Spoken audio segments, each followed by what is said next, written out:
Muito bom dia, boa tarde, boa noite. Sejam muito bem-vindas, sejam muito bem-vindos. Este é o Diversitalk, o podcast da consultoria Mais Diversidade. A cada edição, nós vamos conversar com uma pessoa de destaque na agenda de diversidade e inclusão, sempre trazendo novidades e atualizações. Devido ao contexto de isolamento social e preservando a nossa saúde e também a dos nossos entrevistados, este episódio é gravado à distância, cada um na sua casa. Eu sou o Ricardo Salles. E eu sou o João Torres. E a nossa convidada de hoje é a Adriana Barbosa. A Adriana ela é idealizadora e fundadora da Feira Preta e foi nomeada como uma das pessoas mais influentes do mundo na premiação da instituição americana Most Influential People of American Descent. Seja bem-vinda, Adriana. Obrigada pelo convite. Bem-vinda. Adriana, o empreendedorismo na sua família começou muito cedo, né? Com a sua avó que vendia quentinha para conseguir complementar a renda. Eu imagino que ela tenha sido uma super inspiração para você. Hoje você é a fundadora e a principal líder da Feira Preta, que está completando 18 anos e é o maior evento de cultura e empreendedorismo negro da América Latina. Conta pra gente um pouquinho como surgiu a Feira Preta e também um pouquinho sobre o que ela é. Tá. Primeiro, obrigada pelo convite de poder estar aqui compartilhando um pouco dessa história nesse podcast.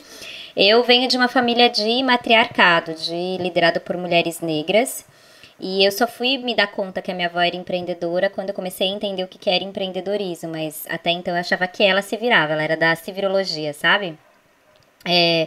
Eu comecei a trabalhar com 17 anos, trabalhei em emissora de rádio, em gravadora, em produtora de TV e depois quando eu perdi o emprego, era o auge da junção das gravadoras e também o auge da venda de CD pirata.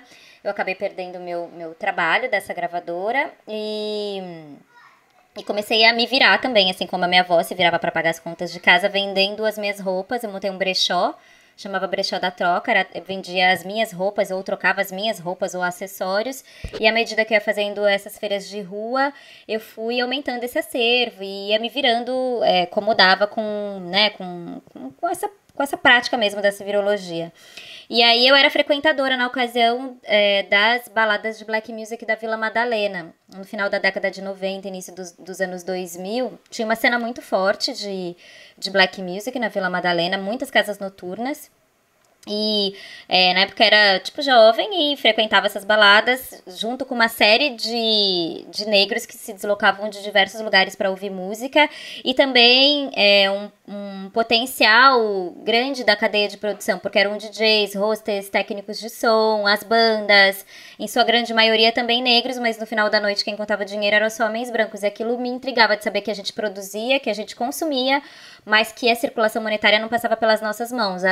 Mais de 10, 15 casas noturnas com o mesmo estilo de música, todos os donos eram homens brancos, mas o gênero era de música negra, quem produziam eram pessoas negras, quem consumia em sua maioria eram pessoas negras, mas quem se apropriava financeiramente desse potencial, dessa indústria criativa não era essa população. E aí foi quando em 2002... Pelo fato de eu percorrer essas feiras vendendo as minhas coisas, eu comecei a ver quem tinha uma produção voltada para essa estética negra. Eu, junto com uma amiga que também estava se virando, ela era produtora de casting numa grande produtora de filmes e ela estava desempregada também, e a gente decidiu criar uma feira que pudesse dar visibilidade para as iniciativas culturais, empreendedoras e intelectuais da população negra naquele espaço, naquela região. Então a gente começou esse ano a gente completa 19 anos atrás, na Praça Benedito Calixto, colocando no centro as pessoas que tinham produtos, serviços, pesquisas, diversas linguagens culturais, para serem celebradas, consumidas, refletidas pelo público em geral e também do ponto de vista da comercialização, sem ter necessariamente intermediário. Então, um artista que levava a sua obra para a exposição, ele poderia comercializar e o dinheiro ia diretamente para ele. Não tinha ninguém fazendo uma intermediação da sua propriedade intelectual, entendeu? E assim surgiu a Feira Preta. Pois é, e esse começo ali na Benedito Calixto, ele foi desafiador, né, Adriana? Numa das primeiras vezes em que você montou a feira, houve um desconforto, para dizer o mínimo, para usar um eufemismo aqui, lá dos moradores da região, certo? A gente conseguiu fazer no primeiro ano e teve um público de mais de 7.000 pessoas. Quando a gente foi fazer no segundo ano, pedir autorização para a subprefeitura de Pinheiros, a gente se deparou com um abaixo-assinado que tinha sido endereçado à subprefeitura falando que não era para liberar o alvará para a feira. A associação ali da praça, moradores, uma série de pessoas assinaram esse abaixo-assinado para que a gente não pudesse fazer novamente, falando várias coisas, dentre elas que não gostavam do tipo de música que tinha. E assim, a nossa primeira artista que tocou na Feira Preta foi Paula Lima, Clube do Balanço. Uau! Era o auge também da black music e do samba rock, sabe? E aí a gente se deparou com um caso de racismo institucional, porque a subprefeitura de Pinheiros falou, eu nunca vou me esquecer, porque ela falou assim, a gente não pode bater de frente com os poderosos da região e vocês vão ter que sair, vocês não vão poder fazer na praça. E a gente também acabou fazendo um abaixo-assinado, mobilizando mais de 3.000 assinaturas para contestar isso, porque o espaço público, ele é público, né? Não é privado e ele é de toda a sociedade, não é exclusivo a um grupo. Mas ainda assim a gente não conseguiu voltar para a praça e depois a gente foi peregrinando por vários espaços até chegar no AMB. Então a feira teve um processo longo nessa trajetória com um contexto de ocupação de territórios, né? Quais são esses territórios que poderiam ser ocupados pela população, entendeu? Adriana, você falou que vem de uma família matriarcal, mulheres fortes. Você é uma mulher negra, assim como outras 60 milhões de brasileiras. A gente não está falando de minorias num sentido quantitativo, já que este é o maior contingente populacional do nosso país, mulheres negras. Quais foram, no entanto, as principais dificuldades que você encontrou durante a sua trajetória? Bom, a questão... nessa jornada, muitos processos de discriminação, não só na perspectiva racial, mas na perspectiva de gênero. Então a intersecção de raça e gênero, e quando eu era mais nova, a questão da idade também. Para fazer o que eu faço, o ano que vem a gente completa 20 anos, eu fui estudar cada coisa para desenvolver a Feira Preta. Uma das formações que eu fiz foi a parte técnica para entender o que é um mapa de palco, um rider, para entender a parte técnica de fazer um show, né? E toda vez que eu ia fazer a contratação de fornecedor para montar palco, era engraçado, porque o fornecedor não olhava na minha cara, assim. Se tinha alguma pessoa da minha equipe, que era homem, a interlocução era com o homem, mas não comigo, entendeu? Sim, sim. Então, ao longo dessa jornada, foram muitas situações, assim, de invisibilidade do meu trabalho. Eu lembro no ano passado que eu estava com um patrocinador e a minha equipe, grande parte da equipe ela é negra, mas também tem pessoas não negras, e tem uma parceira que faz comigo a parte comercial. A gente foi fazer uma visita técnica no espaço, foi a empresa e a agência que cuida da empresa, né? A agência não falava comigo, só falava com a minha parceira que era branca. Eu falava, gente, mas no final das contas, quem assina esse negócio todo sou eu, assim. Tipo, você vai ter que falar comigo, sabe? Tipo, tinha uma descredibilidade em relação àquilo que eu estava falando, que eu estava construindo. E ao longo dessa jornada, é isso, assim, as mulheres negras têm uma dificuldade muito grande em relação a mostrar a sua competência e a sua habilidade. Tem um descrédito em relação ao conhecimento adquirido das mulheres negras, né? E aí faço a intersecção entre raça e gênero, sabe? Não é à toa que é as mulheres negras que estão na base da pirâmide, mas também não é à toa que são as mulheres negras que têm feito muitos processos de transformação, entendeu? Então, o Brasil tem uma dificuldade grande, não só na perspectiva racial, mas nessa questão de gênero também, né? E isso foi impactando a minha vida ao longo do tempo. Agora, pelo fato de eu vir de uma família de matriarcado, eram as mulheres que tinham voz, entendeu? Então, aprendi a ter voz. Poderosas, né? Eu tive que desenvolver essa questão de ter voz. Em alguns momentos eu já bati boca com o fornecedor, mas em alguns momentos eu falava, cara, eu não vou gastar minha energia... sabe, com as suas crenças, entendeu? E aí, quando eu compreendi que isso era uma questão, eu sempre trazia um parceiro, homem, técnico, E eu falava, quero dessa forma, vai você lá e negocia de macho para macho, assim. Se ele não quer falar comigo, eu não sou eu que vou perder meu tempo e a minha energia, se a pessoa não, sabe, assim, não vou ficar, sabe, dando murro em ponta de faca, porque é um problema da pessoa, não é meu, e eu não tenho tempo de lidar com esses problemas agora, eu preciso produzir, eu preciso resolver. Mas no fundo é muito exaustivo ter que criar essa série de estratégias para driblar preconceitos, né? Sim, teve uma situação que eu nunca vou me esquecer também, que eu fui numa reunião para captar patrocínio e aí eu tava na sala, a pessoa entrou e falou assim, a Adriana não vai chegar? Eu falei, bom, a Adriana sou eu. Tudo bem se a gente, né, de você negociar comigo, né? Lógico, obviamente que agora eu tô dando risada, mas é dolorido, né? Eu tava até fazendo uma live ontem falando do quanto que nessa jornada eu tive que desenvolver uma musculatura emocional para lidar com essas questões. Tem dia que, ok, você cria as estratégias, você dribla, mas tem dias que isso te pega na sua subjetividade, né? Eu sou um ser humano e assim, nem a todo momento eu tô forte. Eu tô, sabe, fortalecida. Tem momentos que eu fraquejo também e que essas coisas me pegam num grau muito profundo, sabe? Adri, a sua trajetória é muito inspiradora e a gente percebe nela o quanto as questões do racismo estrutural ainda estão presentes na nossa sociedade, apesar de algumas pessoas negarem. Entre 2012 e 2018, o número de pessoas que se autodeclararam pretas para o IBGE no Brasil aumentou. 8 anos atrás, 7,4% da população se dizia preta. Em 2018, o número foi para 9,3%. Quando a gente soma os pardos, a gente tem 56% dos brasileiros que se autodeclaram negros. Lembrando aqui para os nossos ouvintes que negros são um conjunto de pessoas pretas e pardas. Adri, lá em 2016, a Feira Preta estava esperando receber um público de 20 mil pessoas, mas apenas 5 mil compareceram. Dentro desse cenário de desafios que você acabou de comentar, você percebeu nesse momento que você precisava inovar constantemente para conseguir voltar a alcançar esse público grande do seu evento. Conta pra gente um pouquinho como que foi esse processo de reestruturação da Feira Preta. Tá, eu queria só falar rapidinho antes uma parada que você comentou agora, que essa questão do processo de autodeclaração é muito importante essa informação. Esse seria um ano de censo, né? E o censo acho que foi postergado. E a gente só chega a um processo de mais de 50% nesses últimos 10 anos, sim, por um processo de autodeclaração, mas imbuído por muitos movimentos, né?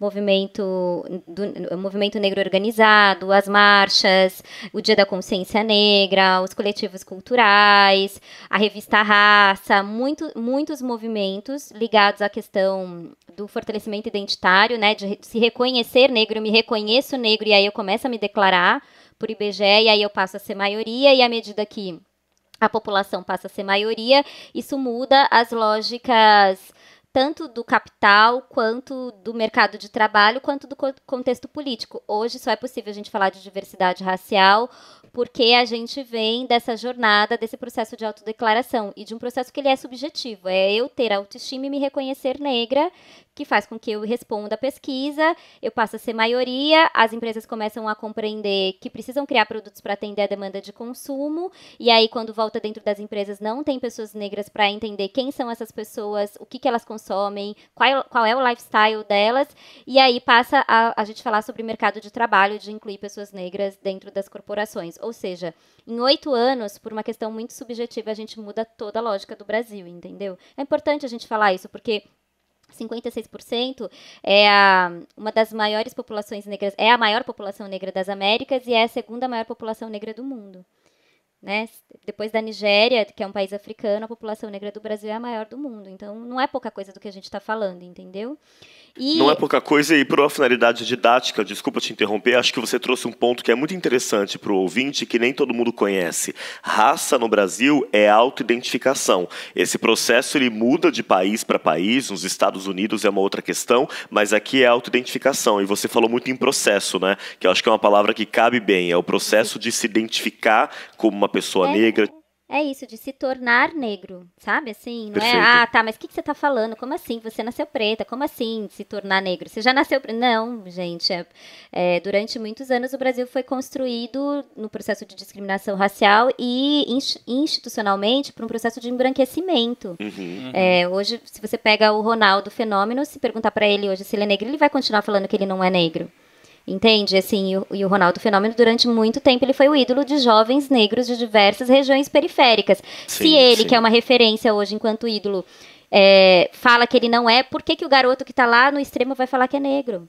Eu, há 2 anos atrás, fui para Angico dos Dias, que é divisa entre, acho que é Piauí, não me lembro, é um lugar assim, muito distante, quase sertão. Ali tem jovens que são negros, tão ou mais negro do que eu, que não fala que é negro. Entendeu? Então, se reconhecer negro, se tornar negro, passou por um processo, e um processo de muita dor, porque durante muito tempo ser negro não era legal, entendeu? Então, é muito importante a gente compreender isso, porque são essas histórias que faz a gente estar aqui hoje, são essas histórias que contribuem para que a feira exista. A feira começa a existir justamente para trabalhar essa questão da autoestima. Quando a gente começa a trabalhar a questão da autoestima, de falar, olha, é legal ser negro, vamos olhar para o que está sendo produzido do ponto de vista intelectual, cultural, e aí coloca essas pessoas tudo no mesmo espaço, elas começam a se reconhecer e falar, quero ser isso, eu quero esse cabelo, eu quero essa roupa, Referências, né? Eu quero esse lifestyle, é legal ser preto, então vamos ser preto, entendeu? E à medida que isso vai aumentando, isso vai mudando muito as dinâmicas de consumo, sabe assim? Então eu começo a produzir produtos para fortalecer a sua identidade. E hoje o resultado que a gente tem de empreendedorismo negro é uma jornada de anos e anos que passa por um processo de subjetivo que é da autoestima, entendeu? A feira, quando a gente quebra em 2016, quebra por diversos fatores. Primeiro, porque a gente estava começando a entrar num contexto político e econômico difícil no Brasil, a economia estava começando a degringolar. Segundo, que a feira é um festival, as pessoas pagavam para entrar, para consumir. O ticket médio de uma pessoa que frequentava a Feira Preta é em torno de 300, 500 reais. Hoje em dia, 300, 500 reais é muito dinheiro, sabe? Assim, para uma pessoa, para desprender para coisas que não são de emergência. Não é para você comer, não é para você pagar as contas. São coisas que a gente coloca quase como supérfluo, sabe? Sim. Então, isso impactou diretamente o evento. E a gente vinha de uma jornada de 15 anos. De repente, será que passados 15 anos o público era o mesmo? Será que o público que a gente começou há 15 anos atrás queriam as mesmas coisas que é hoje? Hoje você pega um garoto de 18 anos dos grandes centros urbanos, já se reconhece negro. Há 15 anos atrás, muitas pessoas se descobriram na Feira Preta em ser negro. Então, logo as reivindicações eram outras, estavam num outro lugar. E aí fez com que a gente fracassasse do ponto de vista de entrega financeira, do modelo, sabe? Já era um modelo que estava defasado. E aí, em 2017, a gente remodela a Feira Preta, com um processo longo de escuta, de pesquisa, de muitas conversas, de processo de envolvimento participativo, uma gestão participativa com cocriação com várias pessoas para transformar num festival. Hoje a feira ela é um festival que acontece quase um mês inteiro, com programações distribuídas em muitos espaços, em diversos territórios, e finalizando com a feira num final de semana. Que é incrível, né? Eu tive a oportunidade de ir à feira nos últimos anos, agora no mês de novembro, se eu não me engano, no Memorial da América Latina, fiz várias compras e para o ouvinte que não é de São Paulo ou que eventualmente não conheça o evento, a Feira Preta reúne empreendedores e empreendedoras do Brasil inteiro e é muito fascinante você ir nos estandes e descobrir que aquela camiseta é de um grupo de empreendedoras da Bahia, aquela calça vem de um grupo de empreendedores do interior de Goiás, gente negra produzindo, né? Em um relatório recente, Adriana, divulgado pelo Sebrae, 49% das mulheres negras empreendiam por necessidade. Esse índice cai para 35% quando a gente fala de mulheres brancas. Além disso, são as negras que menos lucram com os negócios, ainda de acordo com o Sebrae. Segundo essa instituição, elas lucram em torno de R$ 1.384 por mês, que é metade do que ganham as empreendedoras brancas, que na média recebem R$ 2.691 por mês. Na sua visão, o que falta para que o empreendedorismo negro seja reconhecido e ganhe mais visibilidade? Conhecer a história do Brasil. Os governantes precisam conhecer o Brasil, assim, sabe? Porque o empreendedorismo negro está na população negra desde que teve o processo de abolição. Quando teve o processo de abolição, não teve nenhum tipo de reparação de justiça social, racial. Não se teve terras, não se teve educação, não se teve moradia, não se teve comida, saúde. Os negros foram colocados, tipo, vocês estão livres, se viram. E o que, de fato, eles fizeram foram se virar, e uma das formas de se virar foi empreender. Talvez, se olhasse para essa prática lá atrás, não falasse que isso era um empreendedorismo, mas é o empreendedorismo. Assim como minha avó, que abriu a despensa dela para pegar farinha de trigo, abrir a geladeira para pegar o peito de frango e fazer coxinha para vender, as mulheres que compravam alforria de outras mulheres, era essa, uma prática de vender comida no tabuleiro. São as mulheres ganhadeiras, sabe? Então, acho que o Brasil precisa conhecer essa história de que a população negra ela é empreendedora há muito tempo, só que a gente começa com essa lógica da necessidade. Eu preciso vender hoje para comer amanhã. E a gente precisa transcender da necessidade para a oportunidade. Se a população negra acumula tantos anos nessa prática empreendedora, como que a gente reconhece isso como um valor e isso passa a ser uma oportunidade, um conhecimento adquirido que passa a ser uma oportunidade, sabe? A gente fez uma pesquisa com um plano CDE no ano passado sobre empreendedorismo e a gente pesquisou mulheres e homens do Brasil inteiro, mais de 1.000 pessoas responderam à pesquisa e saíram 3 perfis. Um perfil que é o empreendedor por necessidade, que é o que a gente está falando agora, que é a grande maioria. O segundo perfil é empreendedor por vocação, que aí são jovens que... A grande maioria jovens que não querem estar dentro do mercado de trabalho formal e querem construir suas próprias empresas, suas próprias realidades. E, por fim, o último empreendedor, que é o empreendedor engajado, que é aquela pessoa que empreende especificamente para atender as demandas de consumo da população negra, as especificidades da população negra. Então, a Feira Preta é Conta Black, Diaspora Black, tantos outros negócios que foram surgindo que referendam esse posicionamento em relação às especificidades negras. O ideal seria que os governos e a iniciativa privada pudessem olhar esses perfis e, a partir daí, criar suas estratégias, entendeu? Porque o empreendedor negro, ele, em sua maioria, é por necessidade, só é por necessidade porque não teve uma educação empreendedora, uma cultura empreendedora, muitos deles nem se reconhecem como empreendedor. Segundo, falta de acesso a crédito, né? Isso é batido até a gente falar que o quanto que a população negra tem dificuldade em acessar crédito, desde a roleta, da porta giratória até... Desde a entrada física no banco, né? A interlocução e acesso ao capital. Eu mesmo já fui barrada 2 vezes e eu sou PJ e olham para mim e eu tenho que pedir pro gerente me autorizar a entrar na catraca, naquela porta giratória. Eu falo, que isso, cara? Assim, eu sou qualquer pessoa que posso passar pela... Por que você tem que chamar o gerente para saber se eu realmente sou uma cliente PJ? Ou de ficar meia hora para fazer um TED e a pessoa ficar tentando checar se eu sou a pessoa, levanta da cadeira, senta na cadeira, vai ligar para alguém... Eu falei, socorro, o que é isso? Isso não existe, entendeu? Não deveria, né? Então você tem muitas barreiras que foram colocadas. E, por fim, a questão da educação empreendedora, né? Quando você é por necessidade, você não necessariamente vai olhar o que é um plano de negócio, um fluxo de caixa, vai entender da ciência de empreender. Então, essas coisas foram relegadas para a população negra e faz com que os negros que empreendem, eles faturam menos que as pessoas não negras. Contar para o nosso ouvinte, né, João, que a avó da Adriana já apareceu aqui nas nossas conversas 2 vezes e ela apareceu no vídeo também, porque a gente está gravando cada um na sua casa. E em um determinado momento a avó da Adriana apareceu ali atrás. É daquela avó que a gente está falando, certo? Não, da mãe da dela. Mãe dela. Da minha bisa, que já é falecida. Então é uma família de fato de mulheres poderosas. Vai lá, João. Adri, você trabalha em tantas frentes que a gente consegue ver o sucesso seu em todas elas. Em 2017, você recebeu um convite para ir até Nova York e foi considerado uma das 51 pessoas negras mais influentes do mundo. Como que foi receber esse convite? O que você fez lá? Conta um pouquinho pra gente desse momento da sua história.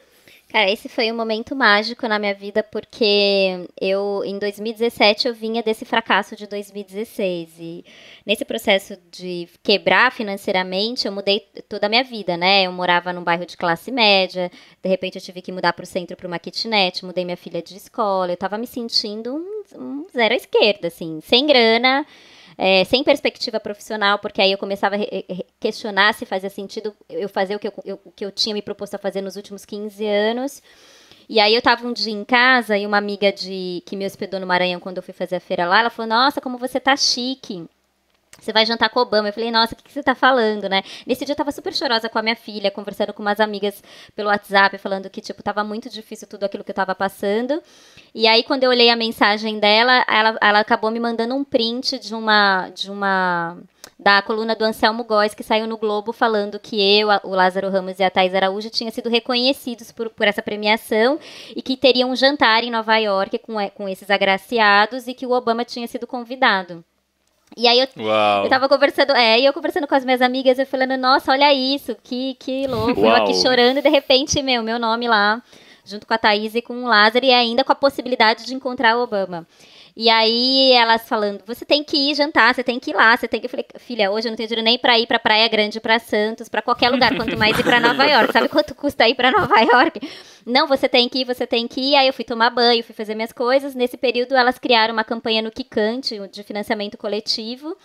E quando eu voltei do banho já tinha depósito, assim, já tinha uma graninha. No final dessa campanha, assim, mais de 90 pessoas doaram, que ultrapassou, inclusive, a meta para custear a minha viagem. Posso dizer que eu fui pela mão de mais de 90 pessoas para esse jantar. O Obama não foi, mas foi o Lázaro, a Thaís e lideranças de diversos países ou da diáspora africana. E foi muito importante, assim, estar lá sendo reconhecida, conversar com outras lideranças. E essa história me deu um gás para eu voltar e falar, não dá para desistir agora. Porque eu tinha realmente pensado em desistir, em procurar emprego, em fazer outras coisas, sabe? Mas aí eu volto com uma certeza de que era isso. Era mais um dos desafios que se apresentava e que eu tinha que ter resiliência e passar por ele. Então, foi um momento mágico, assim, na minha vida.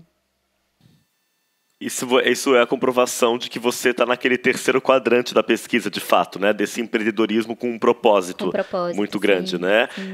Não é só pelo perrengue, não tem demérito nenhum quem está no empreendedorismo pelo perrengue, mas você tem um propósito muito grande ali também, né? A gente tinha comentado aqui anteriormente que 56% da população brasileira já se autodeclara negra. Esse dado que a gente está se referindo, pessoal, é o do PNAD de 2018. Como a Adriana mencionou, nós teríamos um censo em 2020, por conta da pandemia, ele, teoricamente, é a informação que temos até agora, ele passa para 2021. Mas 56% da população brasileira se autodeclara negra. De maneira geral, Adriana, a gente não vê reflexo dessa população nos espaços de poder e privilégio. Eu vou citar aqui um espaço que está relacionado à própria atuação da Mais Diversidade, que é o meio empresarial.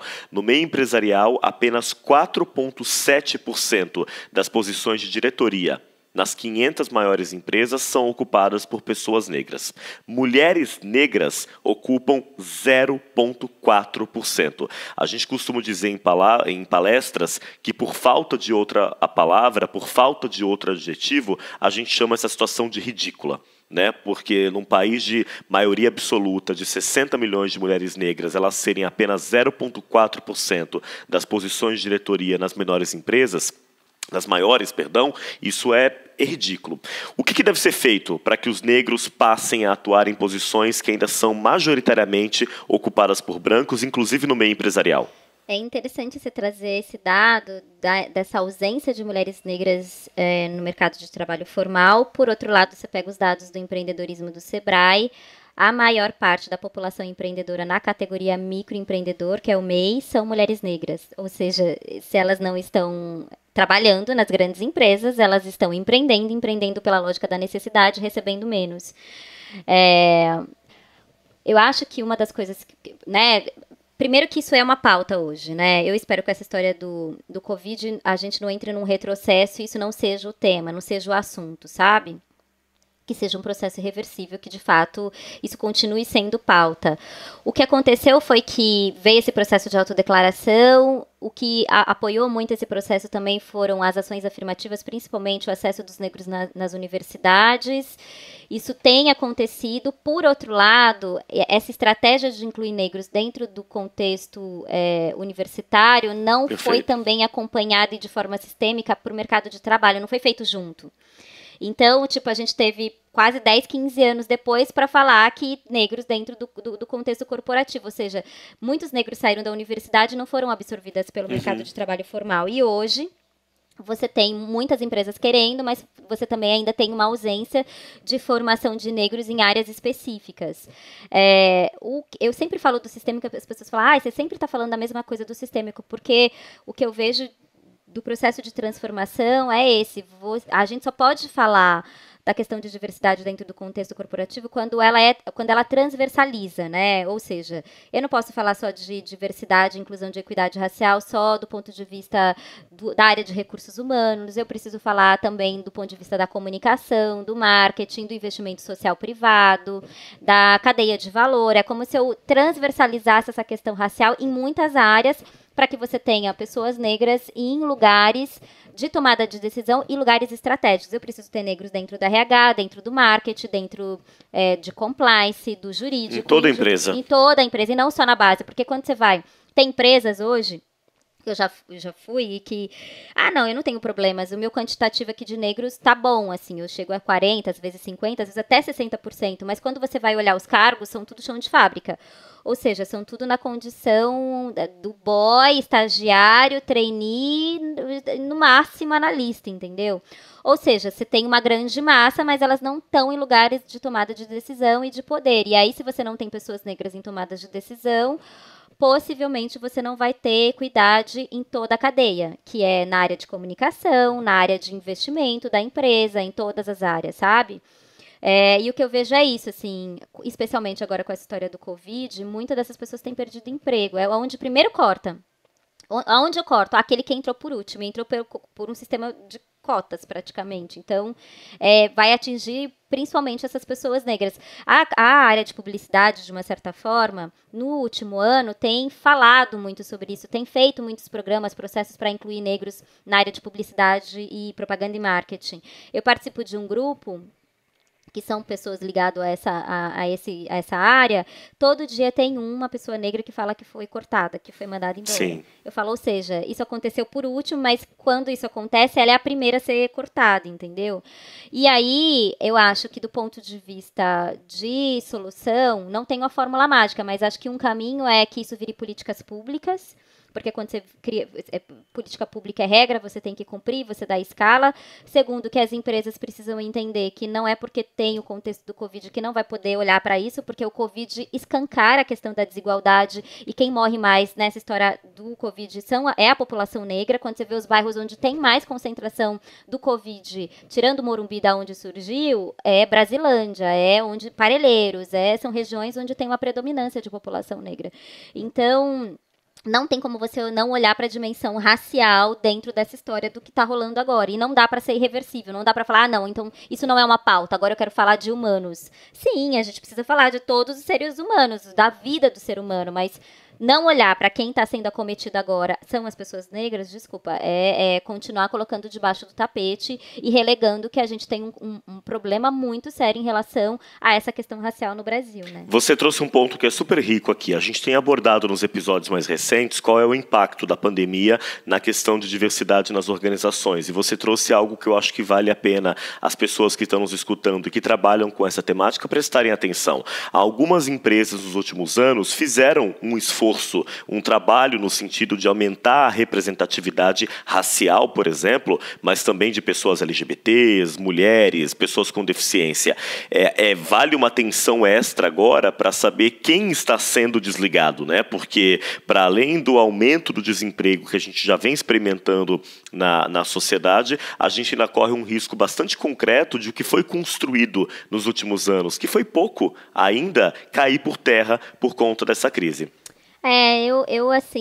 Eu tenho falado muito sobre isso e acho que todo mundo que trabalha dentro do ecossistema de diversidade, né, de inclusão, não deixar essa pauta esfriar, entendeu? Porque a gente vem por ondas, né? A gente viveu uma onda muito grande em relação à sustentabilidade dentro das empresas, muito grande, e sustentabilidade olhando para a questão do meio ambiente, né? Falava Sim. pouco do tripé lá da questão sociedade do humano e falava muito da questão.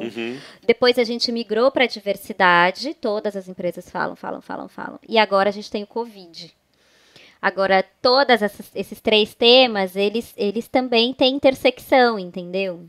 Perfeito. Não tem como você falar, não, ele é estanque. Eu falo de sustentabilidade, de meio ambiente, que não tem pessoas, e depois eu falo de pessoas, de diversidade, que é importante ter a pluralidade, e depois eu falo de uma condição de sobrevivência. Mas tudo isso está interligado, entendeu? Sem dúvida. Uma coisa tem a ver com a outra, sabe? Incrível.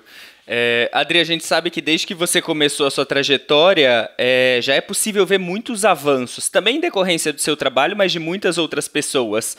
Quais foram os principais avanços que você consegue observar dentro do empreendedorismo negro? E também eu queria perguntar se você acha que o perfil das demandas de empreendedores negros tem mudado nos últimos anos. Assim, nossa, a gente teve avanços não só no empreendedorismo, mas nessa questão racial, assim, a gente também está avançando anos-luz. Se a gente olha os países da América Latina, Colômbia, Bolívia, Panamá, Costa Rica, que tem também uma migração muito grande de africanos, a gente tem uma diáspora grande na América Latina, mas o Brasil, assim, construiu muitos mecanismos para esse processo de equidade racial. Então, de uma forma ampla, conceitual, o Brasil precisa celebrar todas as coisas que foram construídas, desde ações afirmativas até... Se eu vou para a Colômbia... eu tenho olhado para países da América Latina e tenho feito coisas em outros países da América Latina. O contexto de diversidade não é uma linguagem para a Colômbia, por exemplo, que tem 20%, é a segunda maior população negra das Américas, é a Colômbia. Da América Latina é a Colômbia. É verdade. Mas diversidade não é um tema dentro das empresas. Sim. E a gente tem empresas no Brasil que operam na Colômbia, entendeu? Então, o Brasil avançou muito, assim, de ações afirmativas, a diversidade nas empresas, a questão do consumo, a questão de ter negros em propagandas, em produção intelectual na TV, em universidade, assim, muitas coisas aconteceram. Só que tem uma coisa que a Sueli Carneiro disse, e que é fato, assim, o Brasil foi construído em cima do mito da democracia racial, ou seja, pelo fato de sermos um país miscigenado, não existe racismo. Imagina, nossa matriz, ela é indígena, ela é negra, ela é europeia. Uma relativização da questão, né? O Brasil não tem racismo, só que à medida que a população negra ascende, o racismo mais aparece.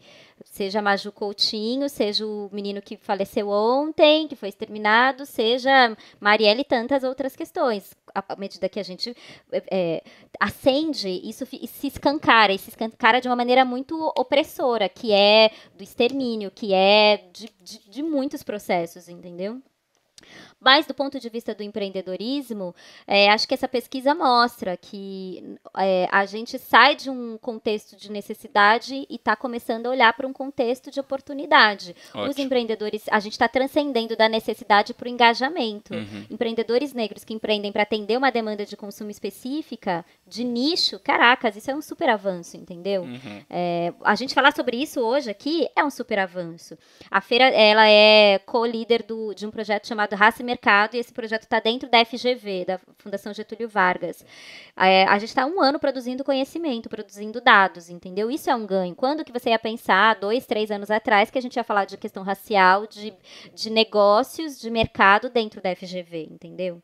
Então, tem muitas coisas para a gente refletir, melhorar, mas muitas coisas para celebrar, sabe? Perfeito. E aí você falou de publicidade. Primeiro eu queria fazer um acréscimo aqui. Você citou a grande Sueli Carneiro, né? Lembrar quem está nos escutando, ativista, mulher negra, lançou recentemente um livro chamado Escritos de uma Vida, que são vários artigos dela escritos ao longo dos últimos anos e que vale muito a leitura. E você citou aqui em algum momento a questão de publicidade.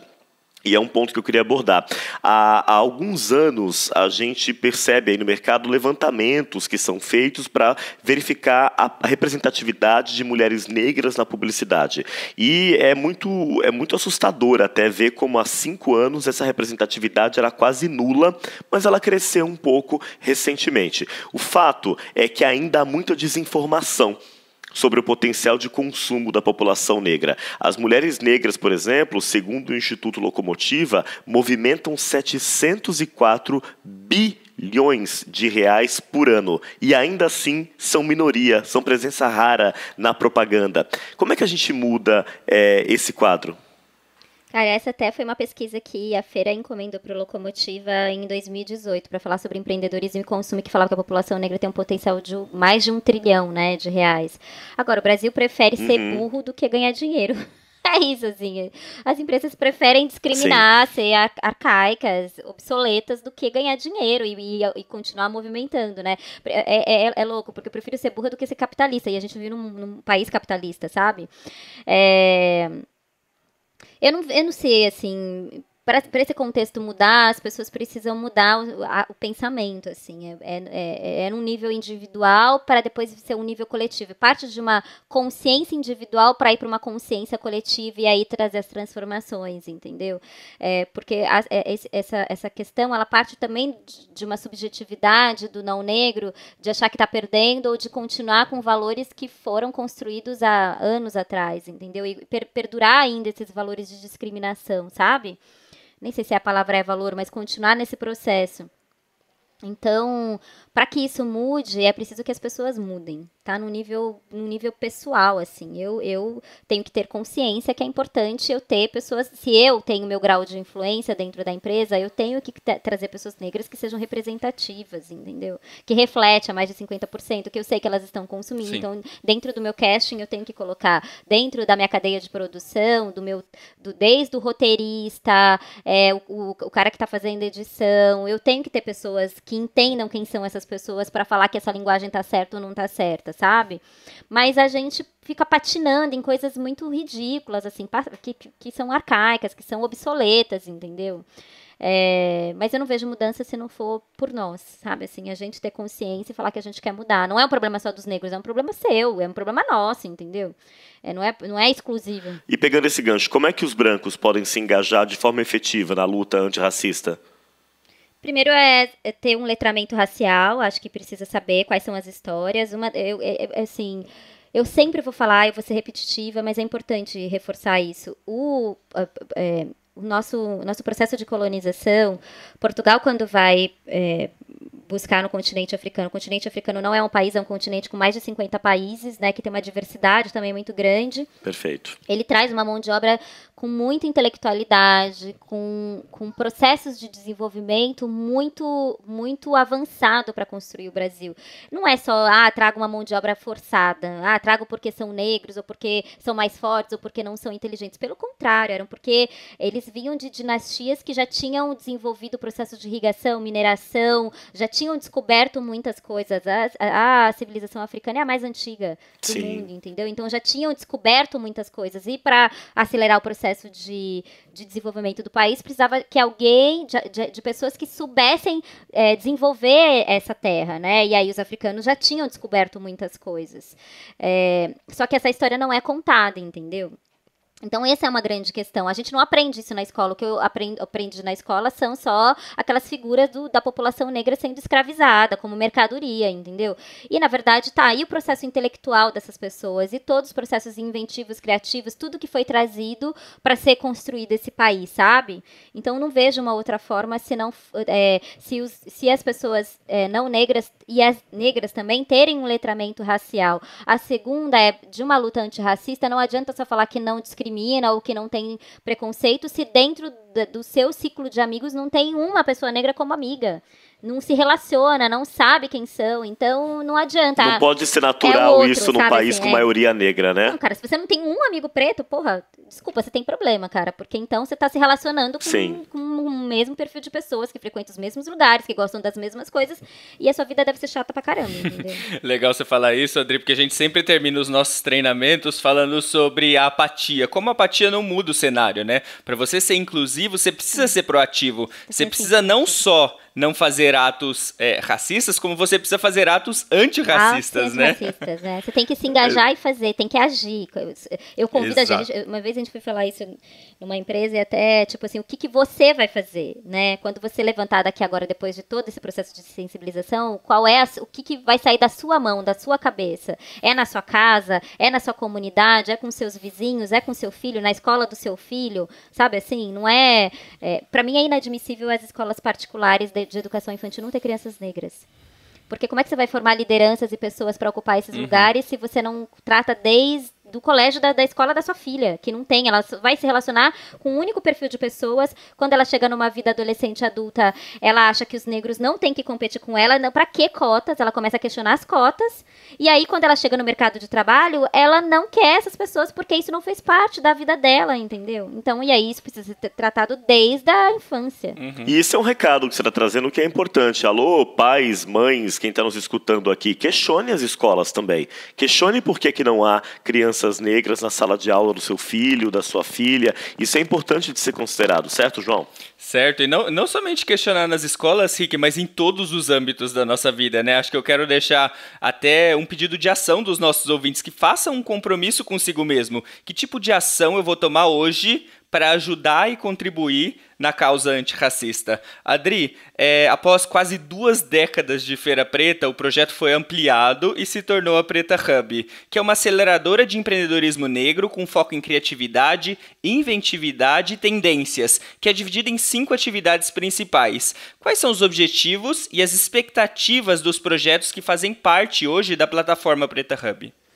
Bom, a gente reposicionou a Feira Preta em não lembro se foi 2018, 2019, dentro desse guarda-chuva dessa plataforma, né? E essa plataforma tem uma visão sistêmica. Então, entre processos de criação, produção, distribuição e consumo, então, desde apoiar o empreendedor a criar o produto, a olhar o manejo de produção, até pensar no processo de comunicação e distribuição, como é que isso chega até o consumidor, né?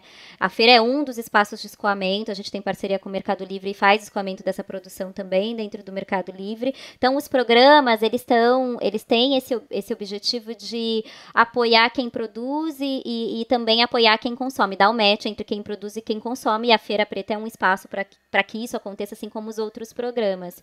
A expectativa é que a gente possa trazer essa narrativa de potência, sabe? Assim, estimular, inspirar para que mais pessoas produzam, criam e acreditem que esse mundo é delas e que elas podem produzir, que elas podem fazer, sabe? Assim, acho que é um dos nossos principais objetivos, é tornar essa questão racial possível para todo mundo. Incrível. Um belo objetivo. Adri, eu tenho uma pergunta que eu amo fazer para todo mundo que eu conheço, que é, observando a sua trajetória, de tudo que você aprendeu até hoje, qual que foi o maior ensinamento que você tirou da sua trajetória, que você podia compartilhar com a gente, com os nossos ouvintes e também com todos os empreendedores negros e negras que estão nos escutando?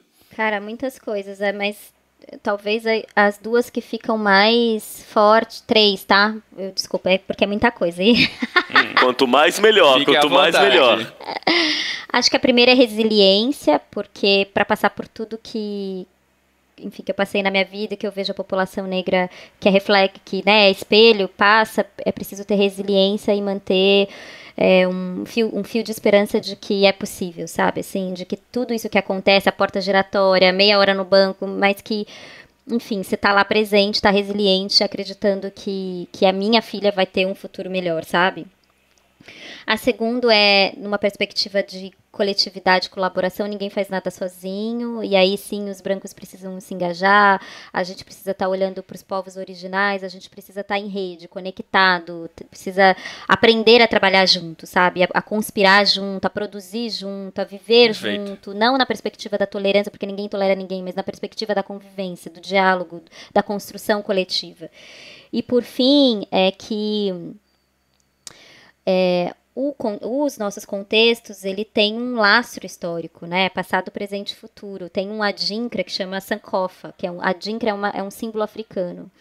E tem o adinkra é um pássaro com a cabeça virada para trás. Ele precisa voar para frente, mas ele não desprende dessas histórias do passado. Ele está olhando para trás, sabendo tudo que veio atrás. Eu não estou inventando a roda, a Feira Preta não inventou a roda. Assim, muitas coisas aconteceram para que a feira pudesse existir. E muitas novas gerações bebem na fonte da Feira Preta e de outros movimentos que vieram antes de mim, entendeu?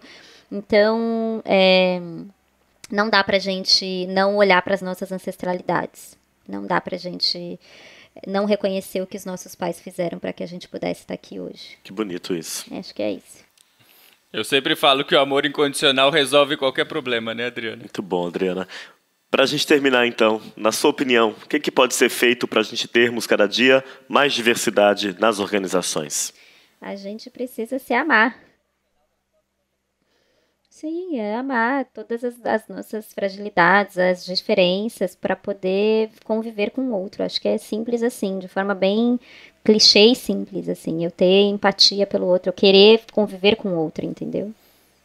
Eu adorei, Adriana, foi incrível. Adriana, muito obrigado pela sua presença, é muito inspirador Imagina, eu que poder te agradeço escutar. o convite.